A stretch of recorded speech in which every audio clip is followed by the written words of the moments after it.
Hi there, it's Christy here. I'm a member of the Other Today Distributed Design Studio, and I'm just going to talk you through the work I've been up to for the last few weeks. Our first instruction was to set up somewhere at home where we could be creative and work. There's not a whole lot of space here, so it was quite tricky to make all of this work, but I've got more or less everything I need. I've got headphones, monitor, webcam, houseplants, pens and paper. These have got all of the useful bits and pieces that you might need for making cardboard, odd little tools, that sort of thing. And then I've got reference materials, books, and that kind of stuff. The trickiest bit was the desk. This whole thing has to be suspended, nothing can be mounted to the walls, but it's surprisingly strong. Next, we were asked to select a product and produce a hand-drawn supply chain. I chose ice cubes. I thought that might be quite simple, but I wanted to see how complex the supply chain could be for a simple product. I spoke to the manufacturer in Yorkshire to find out about their specific methods of production. Initially, my supply chain started with them extracting the water from their on-site spring and then going through the production process. I was reminded that it is worth thinking about where the water comes from, as that is an integral part of the success of the supply chain for the ice cubes.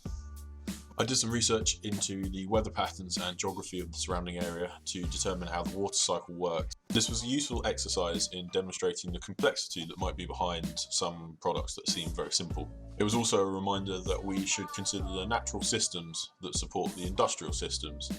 Third, we were asked to produce a Petrocuture presentation where each one of the 20 slides represented a fact that was loosely associated to the previous one. I tried to limit the research time for each fact to about a half an hour to an hour. At the end of that time, I'd review the new facts that I'd uncovered and then choose the most interesting one as the new starting point. It was important to remember that the task was about learning and utilising divergent research styles. It wasn't about finding interesting links. I found this quite hard. I would often find a new fact and then immediately begin to formulate the link to another fact that I already knew.